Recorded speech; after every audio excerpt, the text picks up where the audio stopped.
Perhaps I should announce at this time, where everyone is settled quietly, that there will be refreshments after the lecture this morning. We have a new art exhibit in the library, and of course we're going to have an important production this afternoon. The film will be shown as indicated on the program at approximately 2 o'clock. But the gentleman who is presenting it to us will give a discussion of the film and interesting matter relating to it beginning about 1:30. So we hope that you will all be able to be here. This morning we have a very intriguing subject that has come into strong focus in recent years. Up to 10 or 15 years ago, there was very little communication, ethically or psychologically, between the kingdoms of nature. But in the last few years, the film industry and television have brought into very sharp focus the problems of ecology and have given us a deeper, a more sympathetic understanding of the problems of animal life. Many of these films are tremendously significant and should be of great meaning to really thoughtful persons. They all sum up to one basic concept, namely that one life vitalizes everything that exists in nature, and that this one life is shared by all the kingdoms of nature, and that man does not have a unique control of universal life force. It is distributed through the great and the small, through the complicated and the simple, and its tremendous pressure of this force continues age after age, bestowing life and finding innumerable ways of perpetuating itself. In the Western world, the animal has never had, generally speaking at least, the attention it deserves. From the very earliest records of Egypt and Chaldea, Babylonia, Greece, and Rome, we hear the stories of the great hunters that went out to hunt animals, that these hunters considered hunting a sport, while some of the lesser people realized that it was essential to their survival. In a great many instances, and even at very ancient times, in the West especially, hunting was a privilege. No one considered the animal, and the hunter was rewarded for an achievement which actually was no achievement at all in most cases. The animal had no solution, no answer, no defense against the inroads of human cunning and skill. So we have to look a little around to see what we can find out that would help us to understand the importance of this particular subject, especially at this season of the year. Then let us consider where the animal has been best understood. And I think we must admit that that has been among Asiatic peoples. This does not mean that the Asiatic does not also forget the philosophies and religions he has received. But generally speaking, the understanding of animal life has been more explored in Hinduism and in Buddhism than in any of the Western philosophies and religions. These Eastern faiths have included animals in the concept of the universal plan of things. Occasionally a Western mystic has done the same, and we remember how St. Francis of Assisi preached to the birds. And we know that at certain rituals of the year in the church, animals are given special attention, and animals are brought together for baptism. This is part of an old tradition, but is not very widespread in the West. To the Westerner, the animal is still something that really doesn't count. A few domesticated animals with which we have had long and intimate association have very good friends among humans. People have given great attention to animals, but it has been as a result of a personal affection a companionship, a sympathy that has been brought into existence by the needs of the human and by consideration for the rights of life in general. In the East, however, in the Oriental countries, it was carried to a still greater extreme, especially, I think, among the Buddhist peoples. As their philosophy is essentially derived from Hinduism, the philosophy of animals, as is taught in the Oriental systems, perhaps is as good a key to our present relationship as we can find anywhere in contemporary life. Back in the 7th century, one of the Japanese emperors issued an edict against killing animals for any reason. And in order to support this edict, he also had to consider those who made a living from hunting for food. He subsidized them. This particular program was expanded in the reign of the next emperor and then in the following empress. And during this time, fishermen were paid not to fish. Persons involved in all forms of animal activity upon which they depended for a living were compensated by the state so as not to find it necessary to kill animals. At the time the first American consul general was sent to Japan, the first thing he asked for when he got there was a beefsteak. This practically caused an international crisis because no Japanese at that time had any idea of that type of eating. Of course, as soon as it was noised about what the consul general wanted, it followed that every farmer hid his cattle. No one wanted to be the one to sacrifice his dear friends, his four-footed brethren, for this particular purpose. Finally, however, the government was able to buy a cow which was killed and served to the consul. As a reminder of this, after the incident, a monument in the memory of the cow was raised in Japan, and it was listed among the martyrs. Now, we don't expect anyone to go quite that far, but it is still true that the effort was made definitely to prevent any, we might say, sport hunting of animals or any torture or abuse of them. The farmer and his oxen were brothers. They worked the rice paddies together. And when the old ox passed on, finally, of old age, a little monument was built to its memory at the corner of the farm, and from that time, regularly a little offering of food or incense was placed upon the altar. This was a relationship that we know nothing about practically among Western people. We do have people who will do anything they can possibly do to take care of animals well. But in the large pattern of things, we haven't been able to achieve this degree of humanity. Today, the Western civilization, especially America, is probably the greatest meat-consuming country in the world.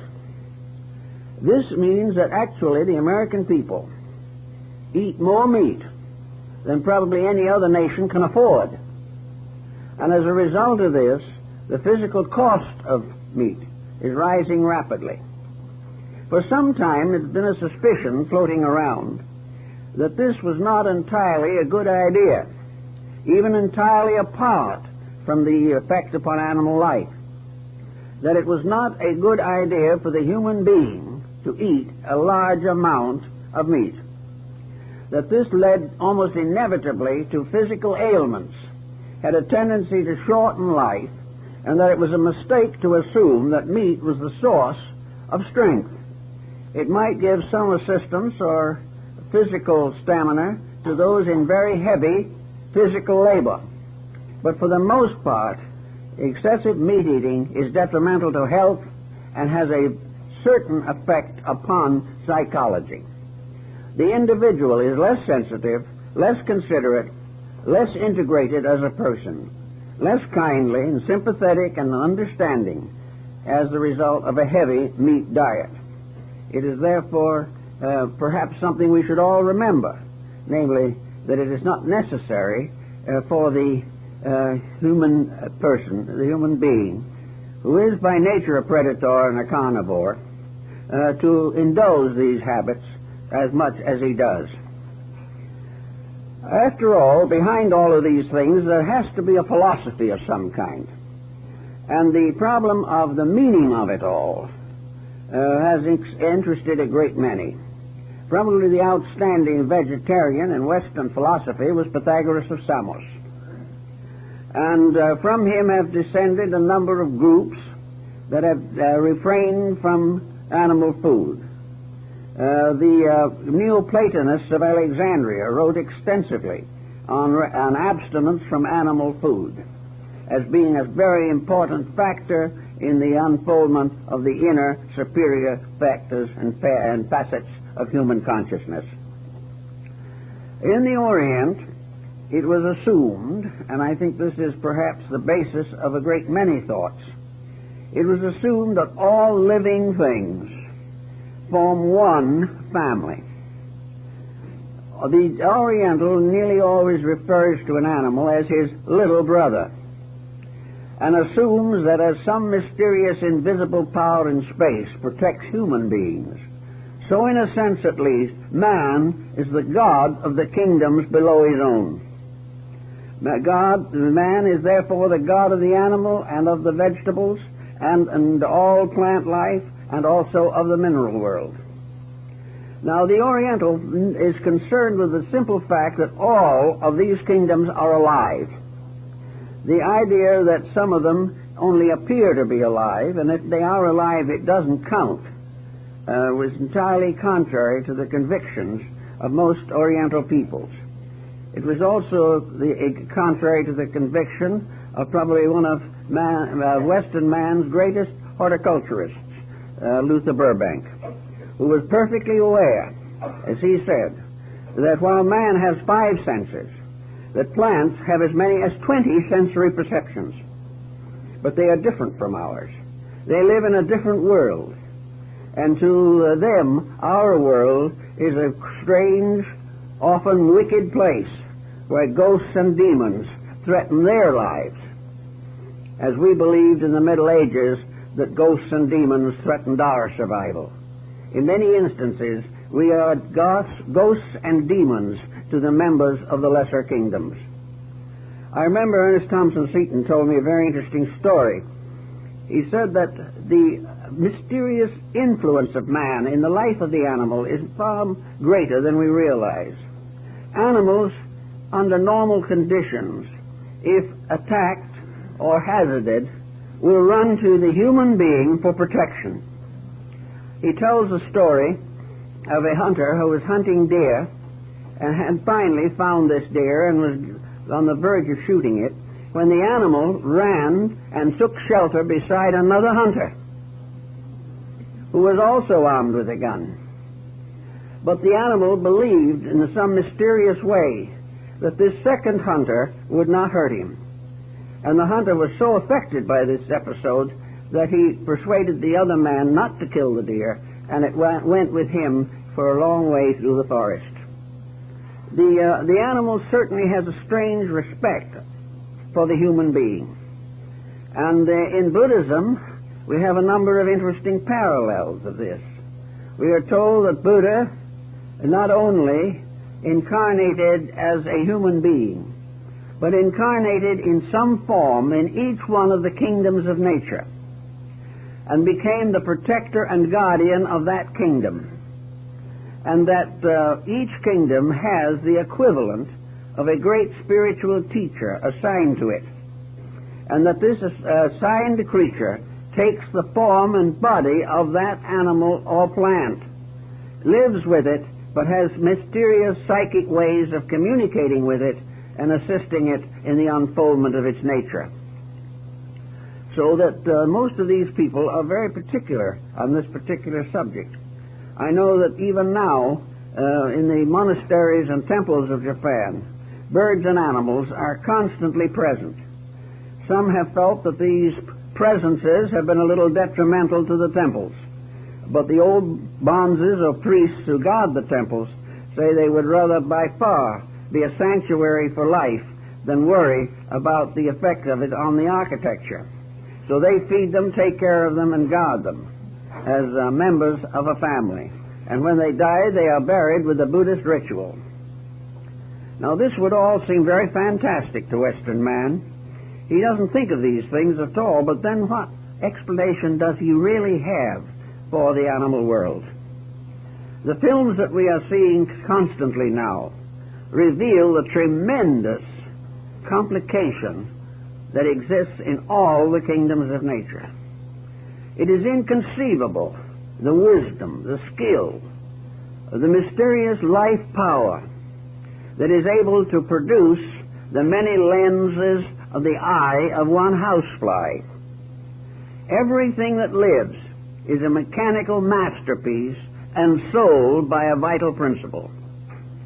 Even the most humble thing is alive, and the life that is in that thing has mysteriously manifested every type of form and condition that we can imagine.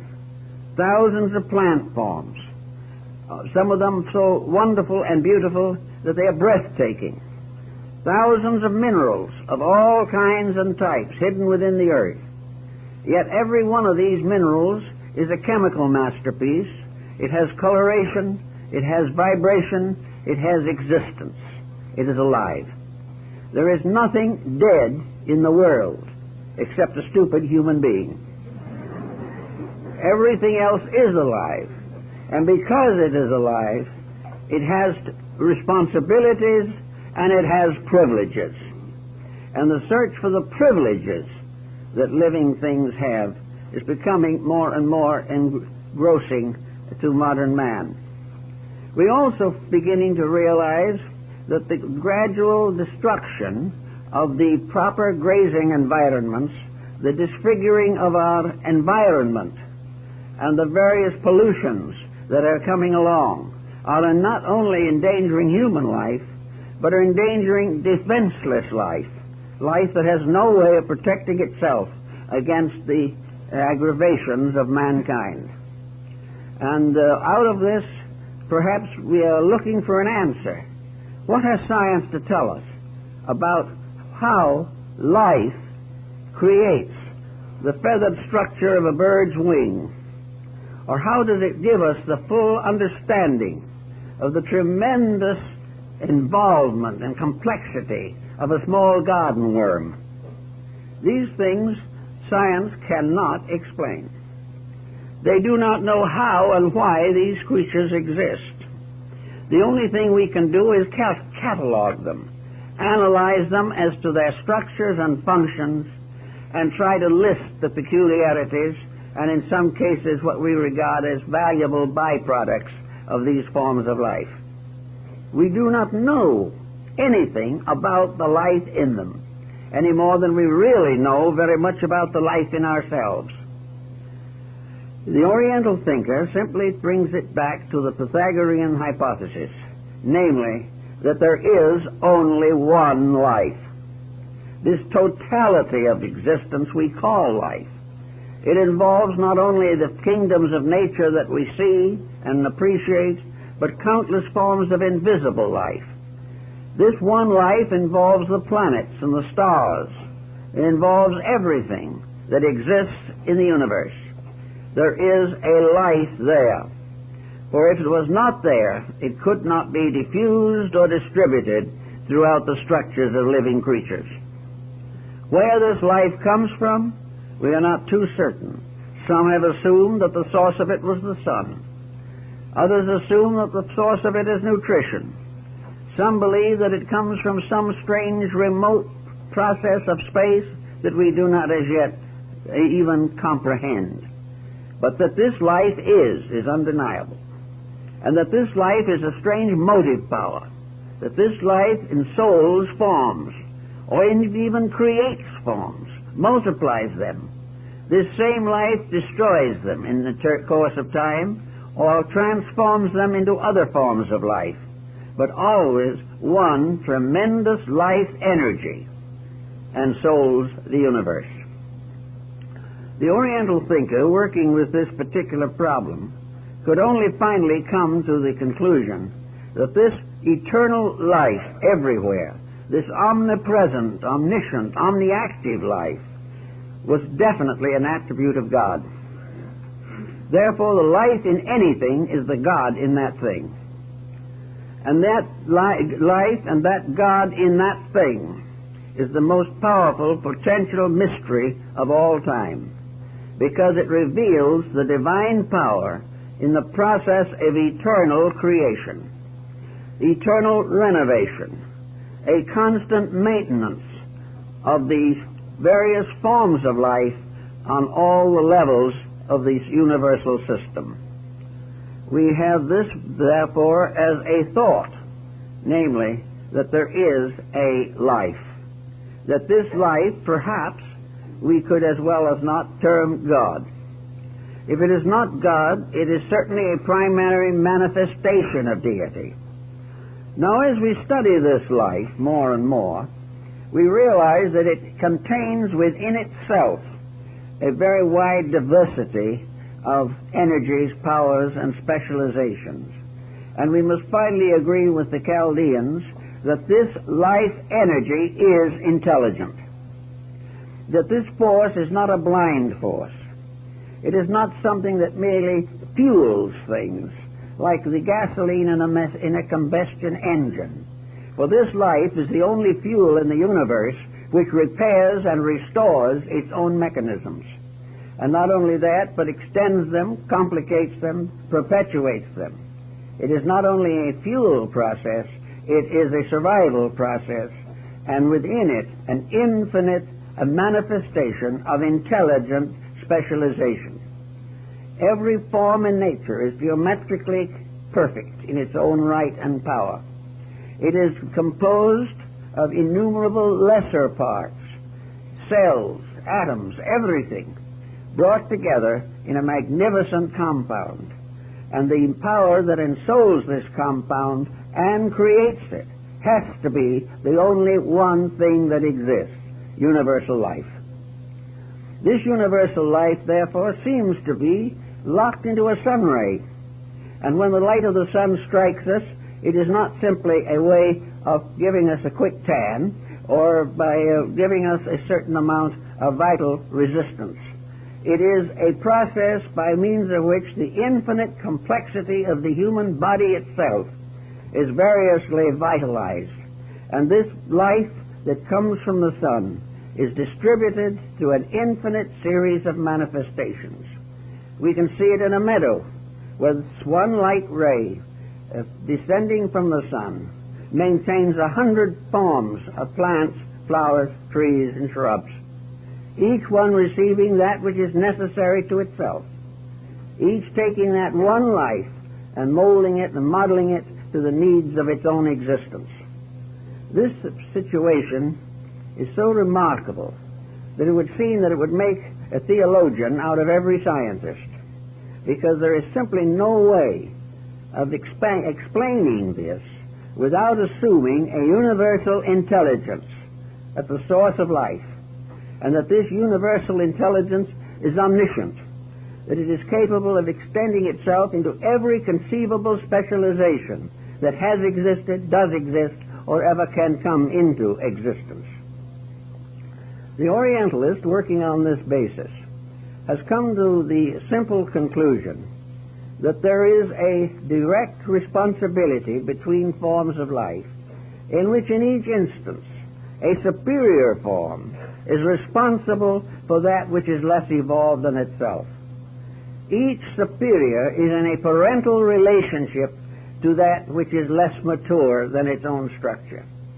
Therefore, every form of life, according to Eastern thinking, is responsible in some degree and in some way for the protection of other forms of life that are less advanced or less specialized. Of course, the Oriental points to the mind. The human mind is a specialization. It can only exist because it is an aspect of a divine mind. That which is not mind cannot produce mind. There has to be the seed of mind in the infinite, or it cannot be made manifest in man. But this mind gives man a proprietorship. It gives him an understanding of life. It gives him a way of measuring and estimating the natures of lesser things. It reveals to him something of the majesty of space, and it also gives him an understanding of the millions of forms of life in a few drops of water. This mind, then, as a contemplator, as a considerer of all things, has within itself the power to serve and protect forms of life that otherwise are not able to protect themselves. So the human being, while he does not need to be fanatical on the subject, has also to bear in mind that as a gardener in the garden of the Lord, for he was placed in a garden to take care of it, and therefore he is responsible for all of the types of life that are in that garden. He's the good physician. He is the kindly friend. He is the one who protects the garden against weeds, and it also, in one way or another, ultimately protects the weeds from themselves. All down through this mystery of life, then, we have this one tremendous vitality. A vitality that informs things, and when we destroy a living thing, we take away from it the body and the vitality. We leave the vitality homeless when we destroy the form in which it is naturally supposed to exist. Now, because the life of things is infinite, there is no possibility of man destroying life itself. What he calls a destruction is to remove it from manifestation in a given form or in a given structure. Death is merely the transference of life from an objective to a subjective existence. It has nothing to do with the continuity of life itself. This is something that the Oriental has also given great thought to, and has tried to help to use this as a means of understanding the mysteries of the animal kingdom. Now, through the films and through the various media that have been developing recently, we have developed the concept, or become aware of the concept, of the food chain, in which everything seems to live from everything else. Every form of life survives upon some other form of life. And from the lowest to the highest condition, forms of life are nutritioned by the lives of other forms. This has caused considerable sorrow and worry to those who love animal life, because it seems as though there is no way of preventing life from surviving upon life. This may not be quite as serious as we think, for the simple reason that we are now dealing not with a life that is passing from one thing to another. We are dealing with a life that is everywhere always. That the only thing that is obliterated or removed is the vehicle of that life. But the vehicle itself is not the life, nor is the life destroyed by it. The Indians and East Indian philosophers have always assumed that animal creatures have an immortality the same as all other creatures. Even plants and minerals have a kind of immortality. It's different from anything we understand, but it still exists. Therefore, what we are really saying is that we are surviving on various levels from the bodies and vital instruments of other creatures.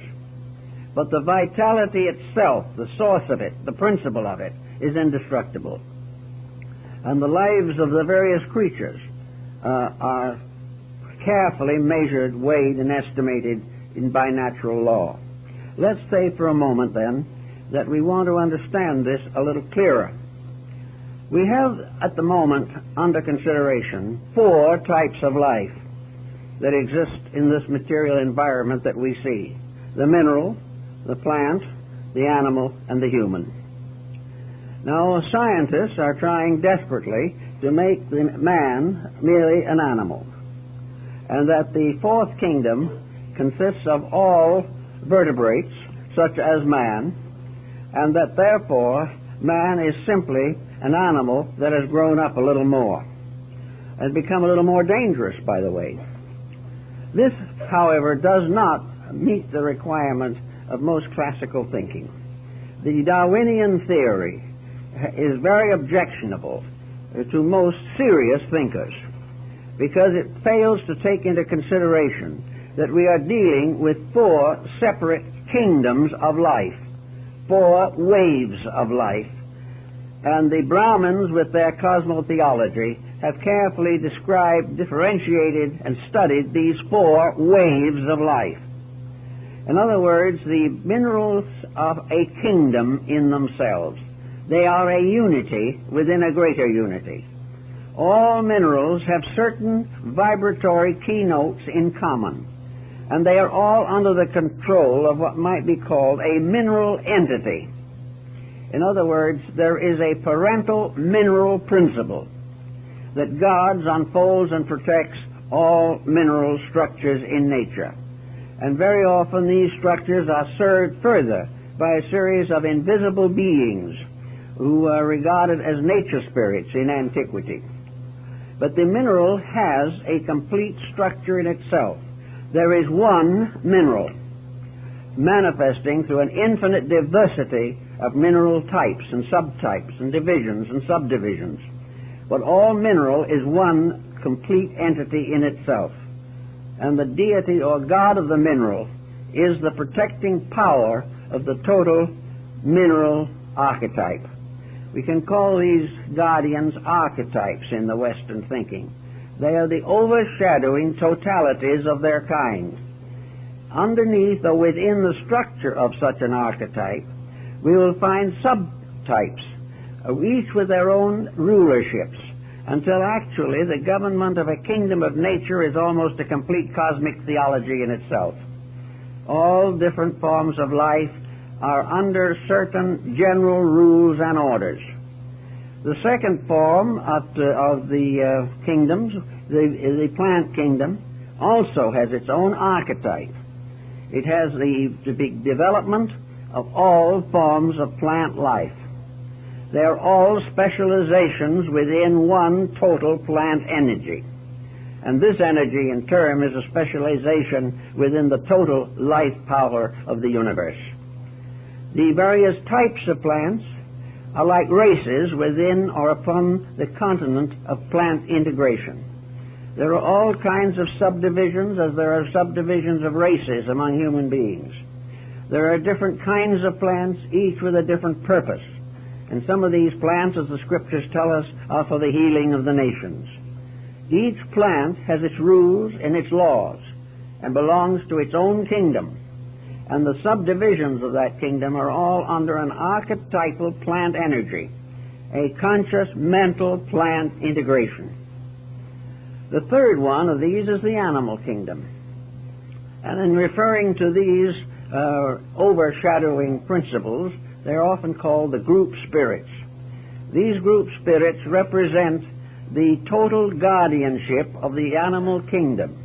They are the archetypes within which all animals are differentiated, and in which each type of animal has its own subdivision and its own organization and life purpose.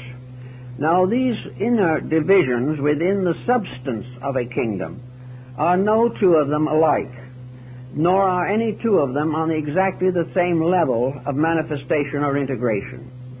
Therefore, within the animal kingdom, there is a ladder, so to say, an ascending order of animals. In the plant kingdoms, there are ascending orders of plants, and in the mineral kingdoms, there are ascending orders of the vibratory rates of mineral structures. So that the animal constitutes, therefore, a complete world of itself. It has within it all types of animal life, from those which are the most primitive to those which are the most highly organized. Now, the animal world, being a world which has sensational existence, can move and can propagate by various means. The animal has a larger field of activity. This field of activity affects the animal structure in a number of ways. It affects especially through the horizontal spine.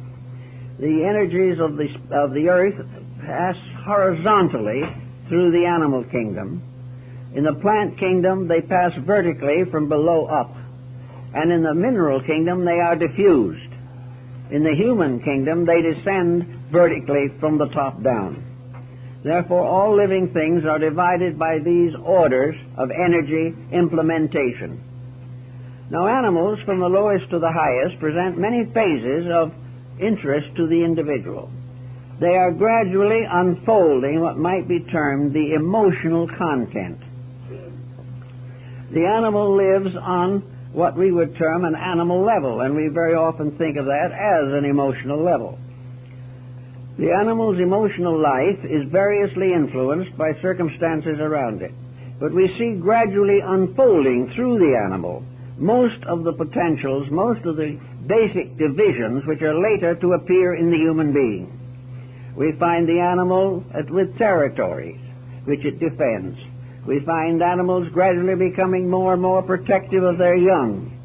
We find animals that have tremendous intelligence and in many ways appear to be practically human in their intelligence. Among the animal kingdom, of course, among the highest of them among the animals would certainly be the elephant, which incidentally is one of the largest mammals, is the largest land mammal that there is, and is a complete vegetarian. The elephant has tremendous skill in memory, and there have been many very authentic accounts of the peculiar ability of elephants to estimate human behavior. They are also said to be the only animals with a sense of humor. And among other things, they must have it because they are the only animals that can laugh at human beings. I remember a case in India, near the city of Jaipur. I went on an elephant ride up to an old palace that had been long deserted. Among those riding on the howdah was a lady with a very elaborate flower-strewn hat. I noticed the elephant had his eye on that hat even before the ride started.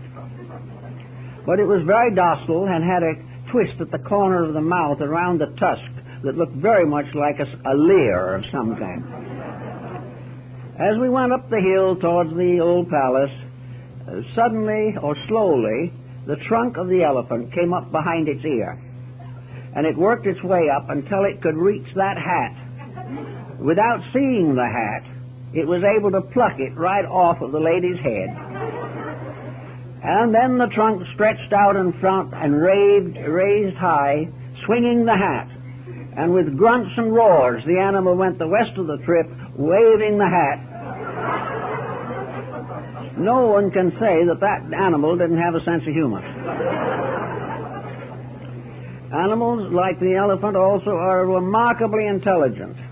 They are believed, and from rather careful exploration, that they actually have a religion, that they do perform some type of religious rites. It is also certain that they have leaders among their own kind who are very, very wise, and that the wisdom of the elephant is not merely a superstition, but is very much a fact. If you watched elephants in Burma piling teak, you would realize that you have very thoughtful animals. They are not only able to pile these teak trunks in good form, but having made a little pile, they will go back several feet, look it over carefully, and then come back and square up a few logs that were out of position. They do all of these things, and they are also, in many respects, a very gentle and docile animal unless they're abused. Anyway, here is an animal that is a very highly intelligent one. There are others also. Among the fish, the dolphin has been proverbial, known to the Greeks, and also one of the earliest symbols of Christianity. We find many of these creatures having powers that we do not understand or know. The reason why they have these powers is because every creature has them latently. But to certain types of animals, birds, fishes, necessity forces the specialization of growth. In order to survive in their own environment or to fulfill their own purposes, they have to have a chance to develop or have to intuitively release from within themselves the powers necessary to their own survival. Birds that have to migrate 5,000 or 10,000 miles are given the equipment to do it. Bats have an inbuilt sonar system. I remember in one of the caves down in New Mexico, they stretched wires across the mouth of the caves from which the bats came at night. The idea being that in the dark, the bats would run against these wires. When the time came and the bats came out by the 100,000, not one of them touched a wire. They had their built-in protection, and though they couldn't see the wire, they instinctively avoided it. All these different specializations have been variously mistaken as being something that was leading up to humanity, that the animal was on its way up to being a human being. In a sense, this is correct, but not in the Darwinian sense. Not in the sense that we have generally thought about it. The next kingdom, of course, we consider is the human, which has existed for a very long time. The earliest known examples of humanity were still human. And before that, we have very little record to go on to find out what man's original development was. But we may suspect that, as in the case of many religious philosophies, that these kingdoms were not completely products of evolution, but were created. They were fashioned or created to form an avenue for the release of a great current of divine energy. And they were brought into manifestation in order that that energy might gradually diffuse itself through every atom of space. The human being, therefore, has been endowed with certain factors and faculties which, in many instances, rather closely resemble animal propensities. They may seem to look very much like it. And there are types of very aboriginal human beings from which it is difficult sometimes to be sure that they did not develop from one of the higher anthropoidal animals. But they did not. The human being is a great wave in itself. It is one of the four great orders of life that we have here on this planet. It was created human, but in the early phases of its development, it may have appeared or resembled very closely the lower kingdoms of nature. The Brahmins built much of their philosophy upon embryology. They were very astute students of the formation of the fetus in the human body.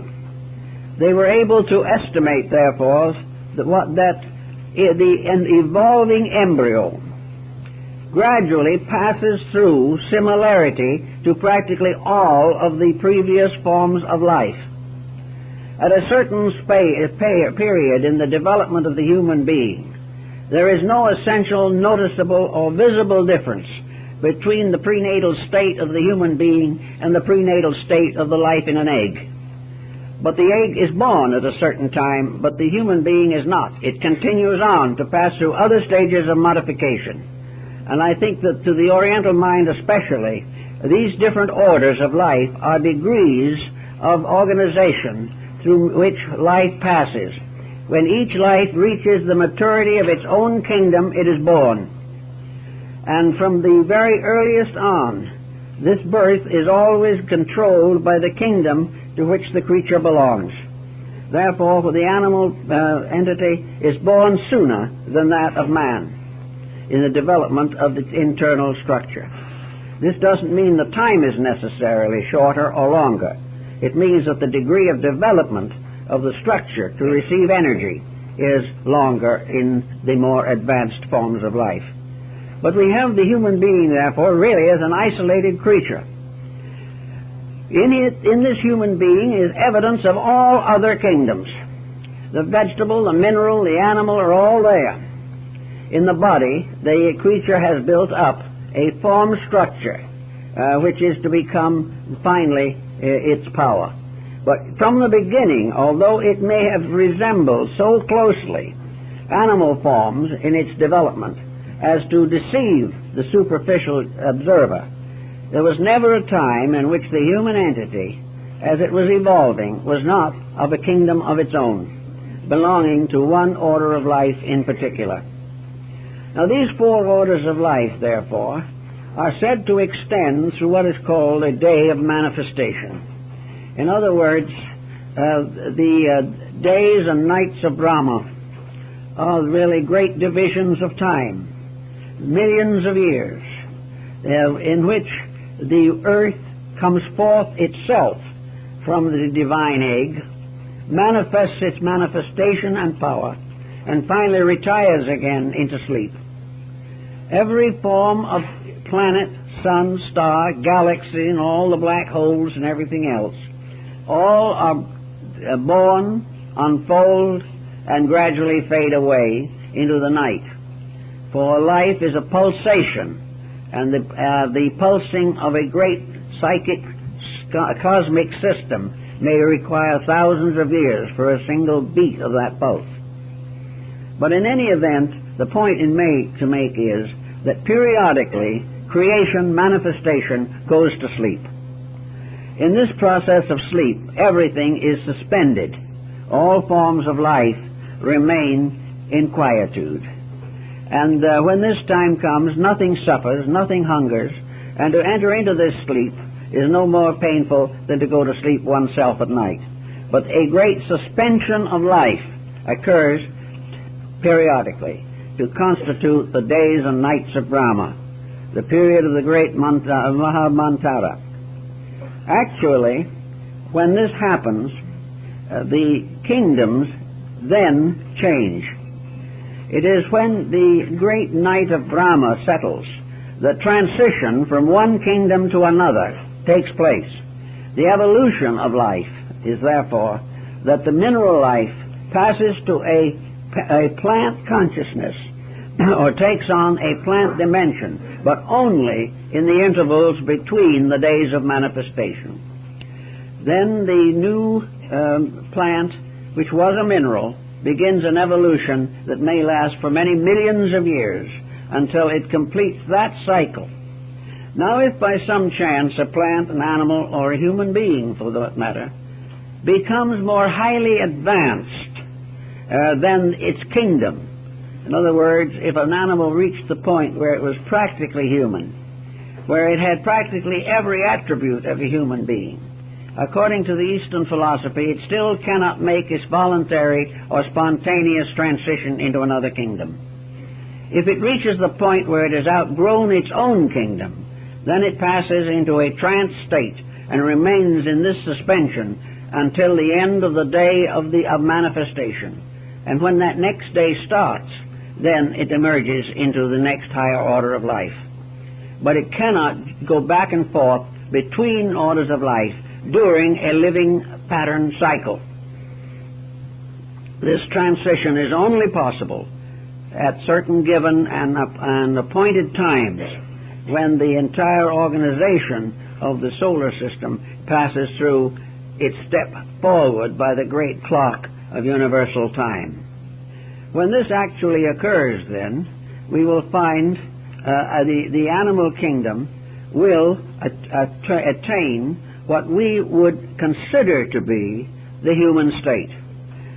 We say considered to be the human state because according to the Brahmins, who were the only ones, I guess, to set up the complete geography of space, they have done psychologically and intuitively far more than Western science has ever been able to achieve. But they did it in a way in which only they can understand it, because the Western mind will not accept it. But according to these old systems that seemingly are about the wisest that we possibly know at the present time, the various changes that take place are all orderly, proper, and reasonable.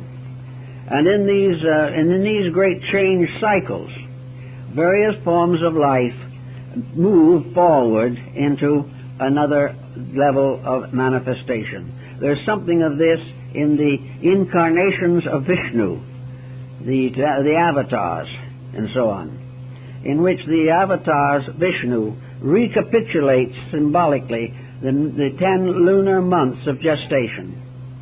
Everything is on one grand plan, but it is very difficult for the analytical mind that doesn't have some theological resource within itself to attempt to explain these very abstract subjects.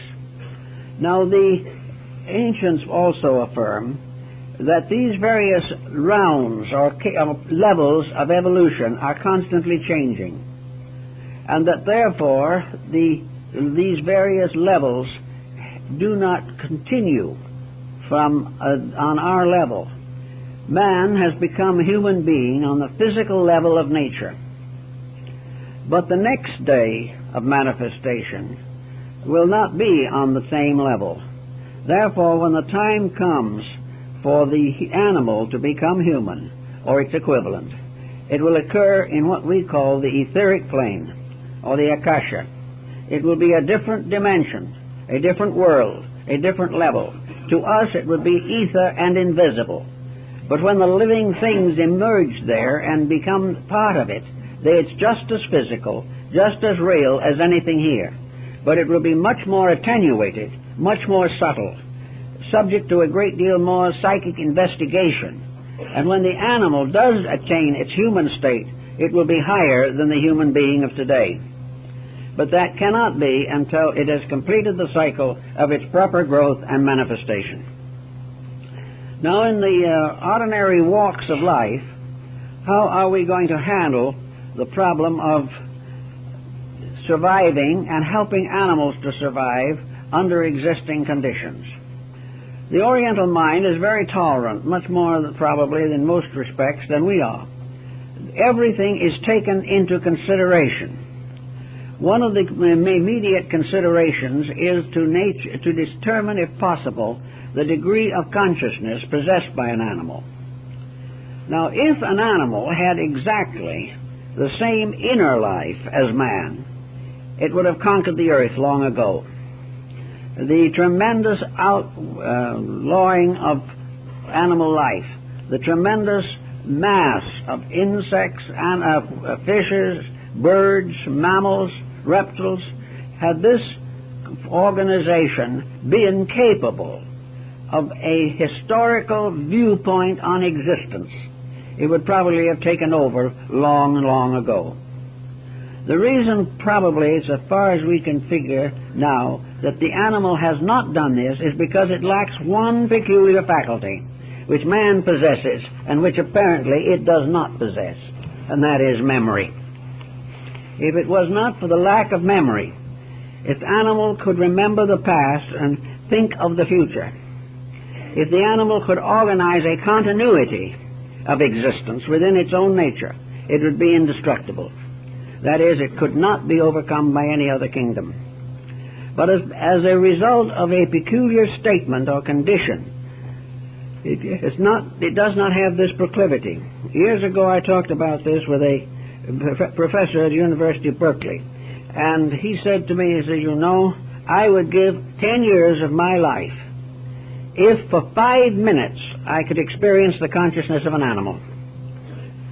It would solve something that is apparently not to be solved by any means that we know. But the Oriental approaching the subject solved it on the grounds that the animal has no continuity of realization or of purpose.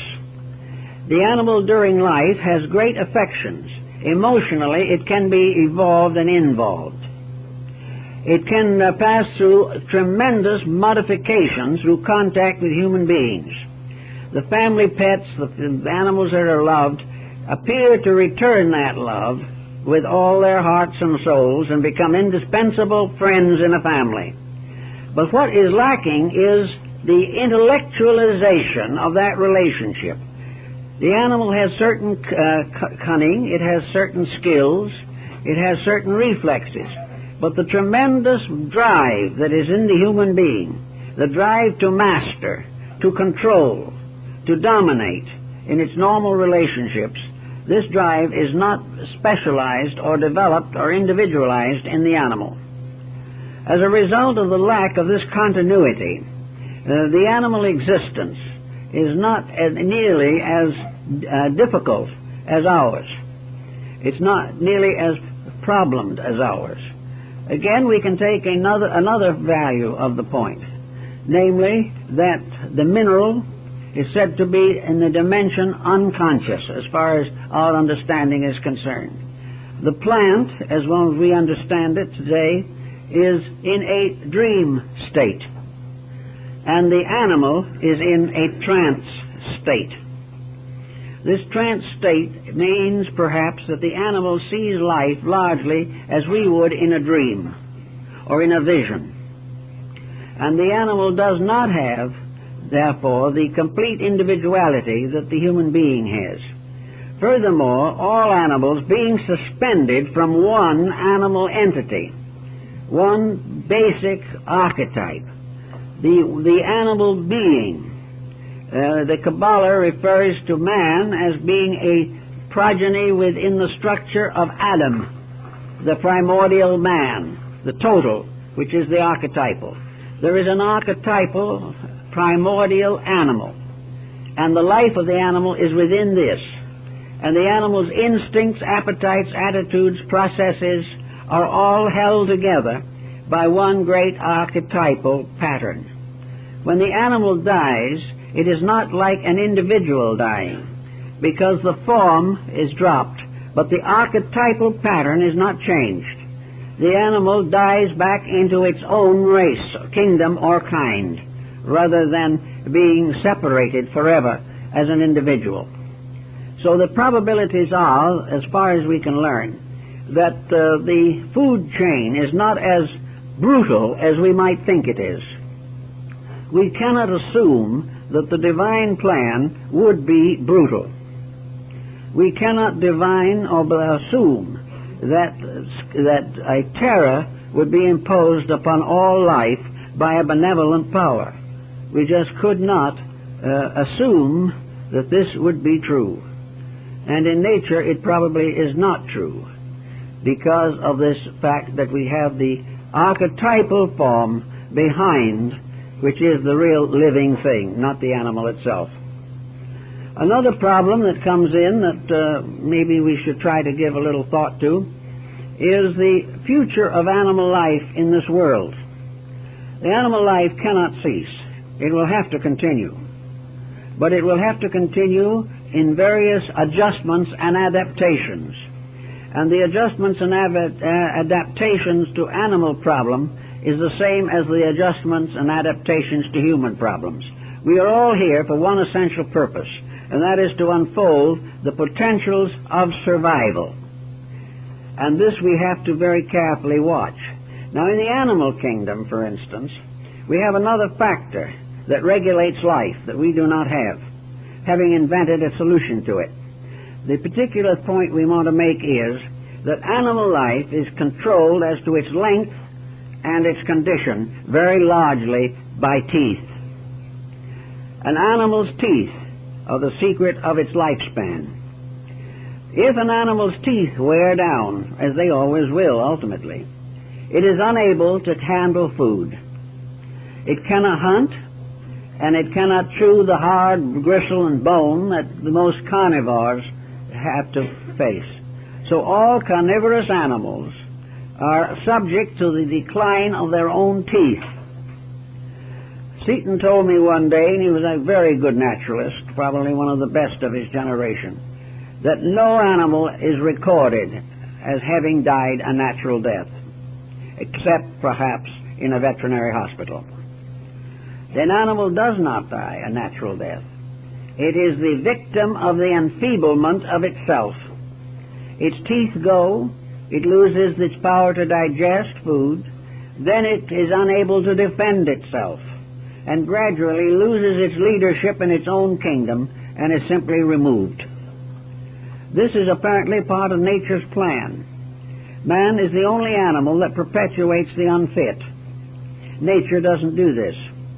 It seems very cruel and very hard, but if we recognize that in this universe there is no end of anything, no termination and no destruction, we have to realize that these transformations are parts of a plan.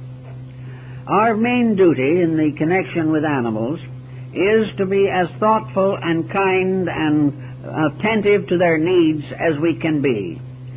It is a mistake, however, as several naturalists have observed through experience, to try to take away from an animal all of its natural attributes.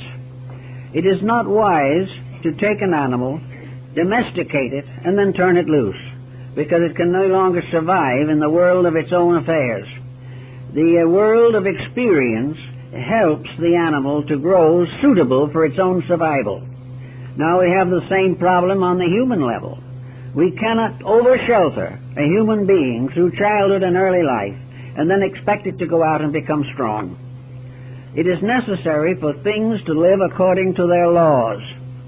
And it's when we attempt desperately to change these laws that we get everyone and everything into trouble. The plan of things as it is a workable plan. It is our problem to conserve it, to do everything we can to make the plan easier for everything involved in it, less painful, less dangerous, less complicated. But if we go to the degree where we interfere with normal processes in an effort to frustrate the natural laws governing the archetypes of the various kingdoms, we are almost certain to get into trouble. The fact that we have vandalized the mineral world is giving us trouble already. We are worried about the inability of the vegetable or plant kingdoms to continue to maintain the aggressiveness of human life. This again is something they'll have to face. Also, we are concerned that gradually pasturage is going to disappear and there will be no way to take care of an animal population, and therefore that the animal as a food factor will probably have to be eliminated. We have all, or many of us at least, have lived to see one major step forward in animal economy, and that is the development of the automobile and the truck. In the older days, animals were brutally treated by thoughtless and careless and heartless drivers. Today, most horses are either at pasturage or being trained to become race horses, and the average value of a horse has risen from a few dollars now to as much as $500,000. No horse would ever remember or realize how expensive it has become, and how aristocratic it now is in all the luxuries and favors that are given to it. But gradually we have gotten away from the brutality of the old handling of animals. The same is true in the veterinary system. We are becoming more and more aware of animal sickness. We do everything we can to prevent pain to animals, and in many ways we are succeeding in protecting and improving their life condition. This process should continue as far as possible, because through it we are going to learn a great deal about our own lives and the conditions through which we will also pass in the course of evolution. Most religious books have not said much about animals. In other words, there's been a grave question as to whether there's a heaven for animals. The only people, strangely enough, who have allowed certain animals to enter heaven have been the Muslims, because they have selected certain animals associated with the religious life of the people, and these animals are now sacred and are allowed to enter heaven. For the most part, however, we have never thought of a heaven with an animal population. The Buddhists, however, would not consider that to be an unreasonable or fantastic state of affairs, but they would point out that with the animal in its own kingdom, with its own archetype, with its own deity, with its own life force moving through it, that actually its own afterlife state is completely organized according to its own kind and its own need, and that every animal will have the same right to rest and peace and growth as the human being has. But it will be a little different type of thing than what we are acquainted with. At the present time, it being very close to Easter, there seems to be something else that we might mention that would be very important to think about.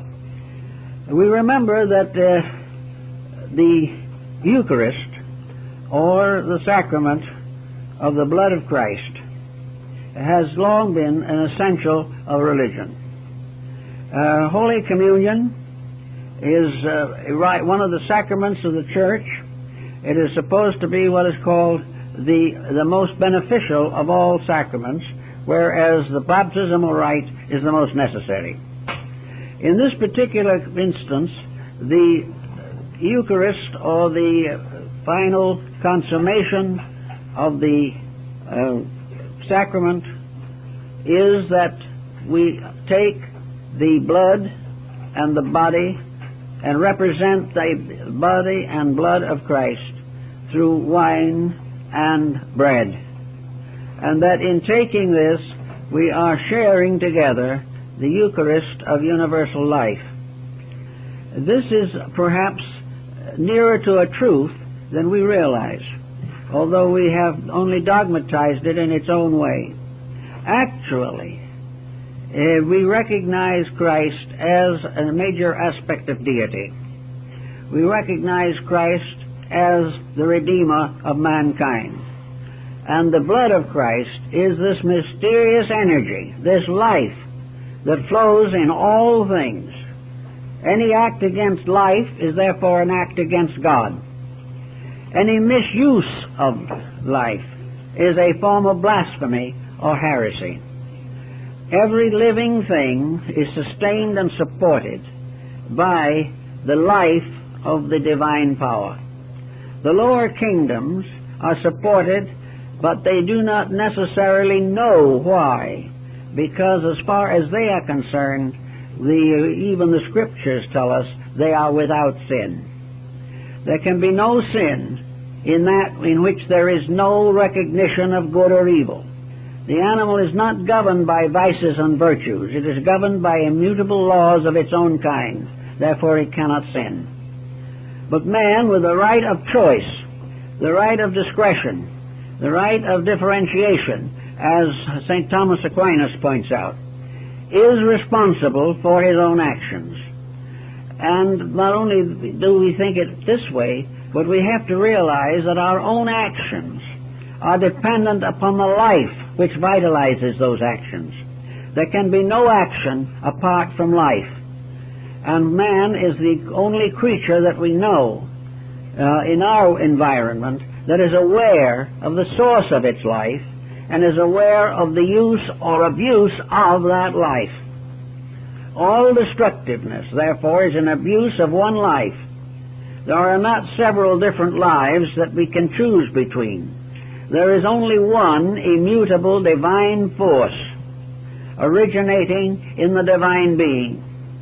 This one immutable force gives life, vitality, energy, and opportunity to all living things, from the lowest form of atom or molecule to the highest of all cosmic structures. This one life, therefore, is what we live of and from and by. This one life is the only reason we are alive. Without it, we could not even exist. Every word that we say is made possible by that one life. Therefore, if we say that which is not true, we are abusing that life. Every mood that we have is that life. And therefore, if the mood is unpleasant or unkind, we are misusing energy. This same mood, this same life has made all things around us alive. Therefore, to intentionally destroy or hate or condemn all of these emotions are a blasphemy against the one life, which is the life of all men, and the light that comes to all is the light of the world. Therefore, in all kingdoms, mineral, animal, plant, man, there are these energies which are differentiations of the one life of the divine power. In God we live and move and have our being. In the divine energy fields of existence, we have the source of our existence here and now. If it was not for that source of life, we could not have a doubting Thomas. If it was not for that life, an atheist could not proclaim his unbelief. Everything that we do, good, bad, or indifferent, is the result of our use, abuse, and misuse of this one great life power. Some of it comes to us from the sun, some from the stars, some from the luminaries, or some of it comes from the earth beneath our feet, and more comes from all the things that grow out of the earth. But everything that is merely a manifestation of the one life which was given to all living things for their own perfection, and for the perfection of each other in the infinite scheme of things. Therefore, we have to a degree a constant participation in Holy Communion. We have a constant part in the transubstantiation of the host. We have a very definite part in the mystery of the Pentecost. We have a mystery in which life, a mysterious, intangible thing, utterly beyond definition, makes all definable things possible. Of this life we may or may not ever have a full knowledge, not certainly in our present level of development. But we can recognize that which we cannot understand. We can realize, if we think a minute, that this life is the one fuel in space. If we waste gasoline, we are going to be in short supply. If we waste this life in ourselves, in the process of doing this wasteful thing, we damage the channels in our own nature by which this life can reach us. Through the perversion of things, through alcoholism, through narcotics addiction, through all kinds of misuses of the body, we cut off its supply of life. Now, we cannot cut it off completely because it is a channel, and through this channel millions and hundreds of millions of little lives within ourselves are sustained.